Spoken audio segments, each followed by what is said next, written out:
हाय, मैं सी पुनेट आप सबका स्वागत करता हूं आपके अपने चैनल टेक्स गपशप में। आज इस बजट सीरीज के सेकंड पार्ट में हम बात करेंगे कि किस तरीके से सेक्शन नंबर 101 और 102 के तहत बदलाव करे गए, जो कि फाइनेंस बिल 2022 में, जो कि यूनियन बजट 2022 से क्या बदलाव करे गए फर्दर, हम उसको डिस्कस करेंगे। पार्ट 1 में हमने किया था कि सेक्शन नंबर 99 और 100 में क्या बदलाव करे गए थे, और उसको अगर आपने वो वीडियो नहीं देखी है तो इस वीडियो के लास्ट में जो है प्लेलिस्ट डाल दी गई है, उसमें बजट से रिलेटेड सारी कवरेज आपको वहां से मिल जाएगी। तो आप वहां पे जो है पार्ट 1 भी इसका देख सकते हैं।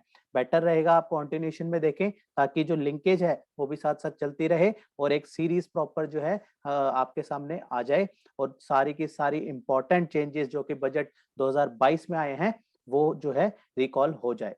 ये हम शॉर्ट शॉर्ट क्लिप बना रहे हैं ताकि कोई भी इंपॉर्टेंट जो कि चेंजेस मिस आउट ना हो। तो आज की इस सीरीज में जो हमने बात करनी है सेक्शन नंबर 101 की, आइए उसमें मूव करते हैं और देखते हैं section number 101 of finance bill 2020 में क्या बदलाव करे गए।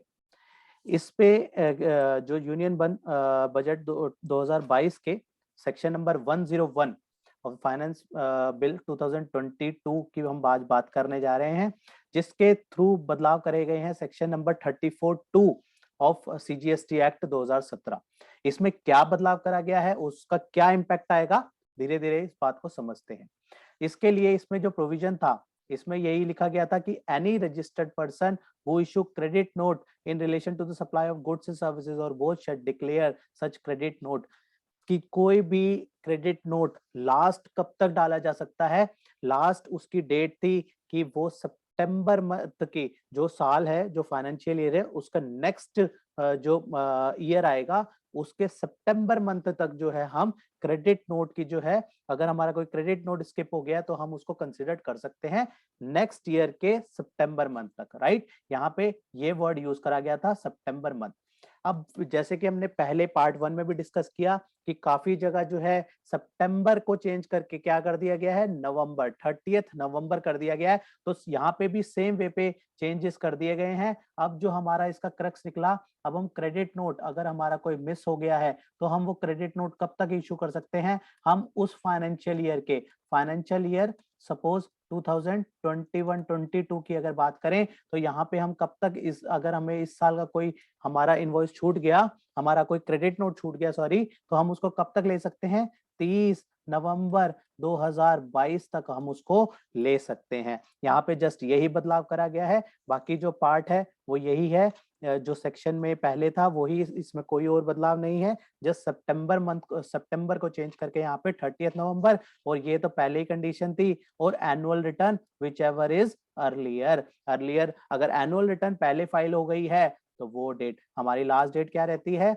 31 दिसंबर रहती है। लेकिन अगर हमने उसको पहले ही फाइल कर दिया तो उस डेट तक ही हम क्रेडिट नोट इशू कर पाएंगे। अदरवाइज जो है हमारी एनुअल रिटर्न जब हम फाइल करेंगे तब तक कर सकते हैं। राइट, तो विच एवर इज अर्लियर जो है यहाँ पे कॉन्सेप्ट लगेगा। तो यहाँ पे जस्ट बदलाव ये है कि सितंबर को हटाकर कर दिया गया है नवंबर, 30 नवंबर। राइट, यही चेंजेस है सेक्शन 34 सबसेक्शन 2 में। तो यही यहाँ पे इम्पैक्ट इसका यही लिख दिया गया है कि यह पहले क्या होता था, 20-24 जो है उसकी ड्यू डेट फॉल करती थी सितंबर मंथ की, अब उसको करके क्या कर दिया है, 30 नवंबर। तो हम क्रेडिट नोट जो हम बात कर रहे हैं किसकी कर रहे हैं यहाँ पे, क्रेडिट नोट की, तो हम क्रेडिट नोट कब तक इशू कर सकते हैं, 30 नवंबर तक इशू कर सकते हैं। और एनुअल रिटर्न का भी ध्यान रखना है, which ever is earlier, annual return which ever is earlier. Right, तो ये जो सेक्शन 101 में बदलाव करा गया, सेक्शन 101 ऑफ फाइनेंस बिल 2022 के तहत सेक्शन 34(2) में ये बदलाव करा गया।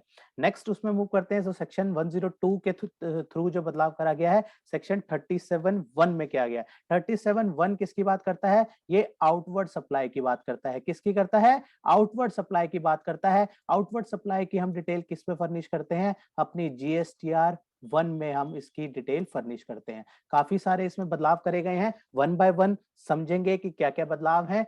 Section 102 of the finance bill 2022 के तहत क्या क्या बदलाव करे गए हैं, वन बाय वन लेके चलते हैं, इजी फॉर्म में लेके चलेंगे, बिल्कुल ज्यादा इसको वो नहीं जाना, लेकिन जो चेंजेस हैं वो हमारे को पता होना बहुत जरूरी है। तो प्रपोज अमेंडमेंट बजट 2022 में क्या चेंज आया? जो चेंज आया सारी चीजें सेम है। Every registered person other than, ये जो हमारी कैटेगरी आती है आईएसडी के अलावा, एनआरटीपी के अलावा, कंपोजिशन के अलावा, टीडीएस टीसीएस के अलावा, राइट, इनके अलावा एवरी रजिस्टर्ड पर्सन जहां पे उसको फाइल करना है जीएसटीआर 1, किस में फाइल करेगा? इलेक्ट्रॉनिकली फाइल करेगा।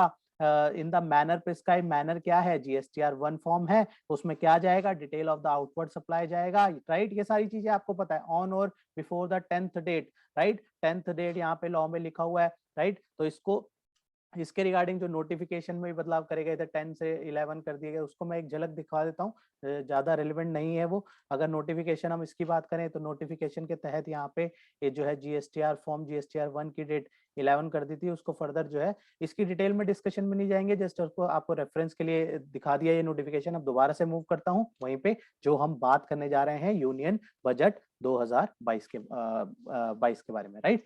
तो यहाँ पे क्या कहता है, यहाँ पे क्या बदलाव करे गए? ये सारा पार्ट तो सेम है जो पहले था, अभी भी वही है कि जीएसटीआर 1 फाइल करनी होगी, किस किस को नहीं करनी होगी वो लिखा हुआ है। यहाँ पे क्या बदलाव करा गया? यहाँ पे ये बदलाव कर दिया गया, ये जो पैराग्राफ था, with in such time in the such manner में एज में प्रोवाइडेड दैट द, इस, क्योंकि ये जो 11th से 15th वाला जो कॉन्सेप्ट था जो कि पहले लॉ में आया था, पहले लॉ में क्या था कि 10 तारीख तक हम जीएसटीआर 1 फाइल करेंगे, फिर क्या था 11 से 15 तक जीएसटीआर 2 करेंगे, फिर 15 से 20 तक जीएसटीआर 3 करेंगे। ये था एक स्टार्टिंग लॉ में, राइट। जीएसटीआर 1 तो रहा लेकिन 2 कभी एप्लीकेबल नहीं हुआ और 3 की जगह कौन सा भरा? 3B फॉर्म भरना पड़ा, राइट। तो यहाँ पे जो जीएसटीआर 2 वाली कहानी थी वो इररिलेवेंट थी, तो यहाँ से इसको लॉ में भी हटा दिया। और ये जो बात थी 11th यहाँ पे, सॉरी 11th से लेकर 15th डे वाली जो बात थी कि एक्सेप्ट करना होगा, वो सब उसको हटा दिया गया है, राइट। तो यहाँ पे लॉ में भी इसको जो है टोटली हटा दिया। इससे क्या इम्पैक्ट पड़ा? इम्पैक्ट, अगर इम्पैक्ट की बात करें तो कंडीशन ऑफ द, क्योंकि क्या होता था आईटीसी कब पास होएगा? जब जीएसटीआर 1 में फाइल कर देगा और हमारे 2B में वो रिफ्लेक्ट कर जाएगा, वहां से हमारे को मिल जाएगा। और इसके बाद जो 11 से 15 की कंडीशन थी जो मैंने बताया, वो जो है इररिलेवेंट थी, उसका कोई यूज नहीं था, इसलिए उसको भी टोटली हटा दिया गया। इसके बाद इसी सेक्शन में, सेक्शन नंबर 37(2) में कुछ बदलाव करा गया। सेक्शन 37(2) में कुछ ना कह के सब कुछ बदलाव कर दिया, उस पूरे को हटा दिया। क्योंकि क्या बात थी वहां पे था कम्युनिकेशन होगा, उसके बाद एक्सेप्ट करेंगे या रिजेक्ट करेंगे। तो ये 11 से 15 वाली जो कहानी थी वो तो कभी काम में आई नहीं, तो इसलिए इसको 37(2) को जो है हटा ही दिया, क्योंकि ये इररिलेवेंट प्रोविजन रह गया था, इसको हटा दिया गया।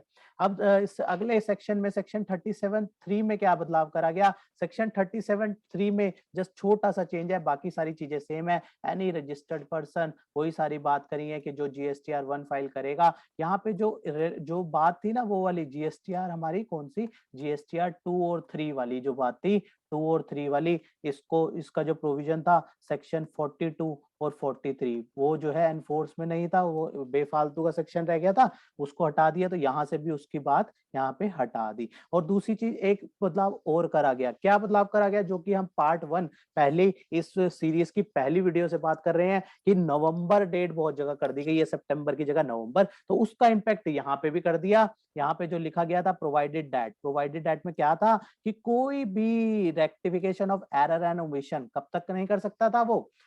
एरर और ओमिशन यहाँ पे इसमें सेक्शन 37 सबसेक्शन 3 किसकी बात करता था? वो बात करता था कि कोई एरर हो जाए, कोई ओमिशन हो जाए, तो हम कब तक उसको सही कर सकते हैं, कब तक अमेंड कर सकते हैं। तो यहाँ पे यही बात करता था कि हमने जीएसटीआर 1 फाइल करी, हमें बाद में पता लगा कोई गड़बड़ है, shall on the discovery of any error or omission हमें मिला, तो हम उसको रेक्टिफाई कब तक कर सकते हैं उस एरर ओमिशन को, ये बात यहाँ पे करी गई थी। और शेल पे टैक्स एंड इंटरेस्ट, राइट, कोई तो उसके रिगार्डिंग जो हमारी लाइबिलिटी होगी उसको हम पे करके जो है ये सारे इसका टाइम लिमिट यहाँ पे स्पेसिफाइड था। टाइम लिमिट क्या था? सितंबर वाली कहानी थी यहाँ पे भी। उस सितंबर वाली कहानी को यहाँ पे भी जो है 30 नवंबर कर दिया, और annual return which ever is earlier, जैसे ऊपर कहानी थी वही था। हमने बात करी कि पहली वीडियो से बात कर रहे हैं कि बहुत जगह पे जो है हटा दिया सितंबर को और नवंबर को। सेम वे में यहाँ पे भी हम बेसिकली क्रक्स क्या निकला कि जो अब हम अमेंडमेंट भी कर सकते हैं। अमेंडमेंट कब तक कर सकते हैं? फाइनेंशियल, वो एग्जांपल लेते हैं जो अभी हमने लेके चले थे, फाइनेंशियल ईयर 21-22, इसकी अमेंडमेंट कब तक कर सकते हैं? इसकी अमेंडमेंट अब हम 30 नवंबर 2022 और annual return which ever is earlier हम कर सकते हैं। राइट, ये क्रक्स निकल गया। किसी को अगर फिर भी कोई क्वेरी हो तो मेल कर दीजिए, techsgupshup@gmail.com पे आप अपनी क्वेरी मेल कर सकते हैं। राइट, ये यहाँ पे डाल दिया कि 42 43 इररेलेवेंट था, हटा दिया और डेट एक चेंज कर दी। राइट, समझ आ गया ये वाला। अगले मूव करें 37-4। ठीक है, इन सब में क्या क्या छोटे छोटे बदलाव करे गए हैं वो लेके चल रहे हैं हम। 37-4 क्या बात करता है? 4 ये बात करता है registered person shall not be allowed, registered person shall not be allowed to furnish the detail of the outward supply under subsection 1. Right, ये इंसर्ट कर दिया गया है सेक्शन 37(4). कहता है registered person shall not be allowed to furnish the return of the outward supply for the tax period if the detail of the outward supply for any tax period has not been furnished by him. ठीक है, उसने अगर timely file नहीं करा तो वो नहीं कर सकता, लेकिन प्रोवाइडेड दैट, यहाँ पे डाल दिया प्रोवाइडेड दैट, यहाँ पे एक एक्सेप्शन डाल दी। और एक्सेप्शन क्या डाल दी कि गवर्नमेंट जो है on the recommendation of council जो है नोटिफाई कर सकती है ऐसे केसेस को, ऐसे रजिस्टर्ड पर्सन को, जहां पे वो उस 1 और मोर टैक्स पीरियड के बाद भी जो है वो अपनी जो है डिटेल फर्निश कर पाए। स्कोप को थोड़ा वाइडन कर दिया कि अगर गवर्नमेंट को लगता है तो वो उस केसेस में जो है by the notification on the recommendation of council जो है वहां पे कर सकती है उसको एग्जेम्प्टेड, वहां पे वो उसकी डेट को जो है वहां पे उसको चेंज कर सकती है। हम इस तरीके से इसको समझ सकते हैं। राइट, तो इसका इंपैक्ट क्या पड़ा? सिमिलर टू जैसे सेक्शन 39(10) में था। सेक्शन 39(10) क्या था? जीएसटीआर 3B के बारे में बात करता था। तो वहां पे उसी वे में न्यू सेक्शन 37(4) जो है इंसर्ट कर दिया गया to restrict the registered person to furnish GSTR 1 for the tax period if the GSTR 1 of the tax period has not been furnished by him. अगर नहीं करा तो वहां पे गवर्नमेंट जो है मे, यहाँ पे देखो वर्ड यूज करा गया है मे, और provide the relaxation from 37(4) subject to the condition and restriction to the specified registered person. ठीक है ना, हर एक को नहीं, फॉर द स्पेसिफाइड, जो नोटिफिकेशन में स्पेसिफाई होगा उसको जो है वहां पे गवर्नमेंट जो है अलाउ कर सकती है। राइट, तो आज हमने क्या क्या डिस्कशन करी? हमने एक तो सेक्शन 37 में आने वाले बदलाव के बारे में बात करी, उसके साथ साथ हमने क्या बात करी? सेक्शन 37 सबसेक्शन 1 2 3 4 के बाद में बात करी, और साथ में हमने क्या बात करी? सेक्शन 34 सबसेक्शन 2 में आने वाले बदलाव के बारे में बात करी, जो कि क्रेडिट नोट के रिगार्डिंग में था। राइट, तो हमने क्रेडिट नोट का सेक्शन 34(2) और सेक्शन 37 को आज हमने इस वीडियो में कवर किया। राइट, कोई भी डिस्कशन में आपको क्वेरी आ रही हो तो आप कमेंट बॉक्स पे मेल कर जो है मेंशन कर सकते हैं, या मेल कर दीजिए techsgupshup@gmail.com पे आप मेल कर सकते हैं। और अगर आपने पार्ट 1 नहीं देखा तो इस वीडियो के लास्ट पे जो है प्लेलिस्ट का आइकन डाल दिया गया है, वहां के उस पे आप क्लिक करके जो है पार्ट 1 वहां से रेफर कर सकते हैं। राइट, तो इसी सीरीज में बनिए रहिएगा, क्योंकि बहुत इंपॉर्टेंट जो है इसमें हम डिस्कशन करने वाले हैं, सारे इंपॉर्टेंट सेक्शन कवर करने वाले हैं 1 बाय 1। तो बने रहिएगा, कोई भी पार्ट मिस मत कीजिएगा, ताकि टोटल इसमें क्लैरिटी मिल जाए कि बजट में क्या क्या बदलाव हुए हैं। तो इसी के साथ आज की वीडियो को क्लोज करते हैं, मिलते हैं नेक्स्ट वीडियो में नेक्स्ट टॉपिक के साथ। टिल देन बाय बाय, जय हिंद जय भारत।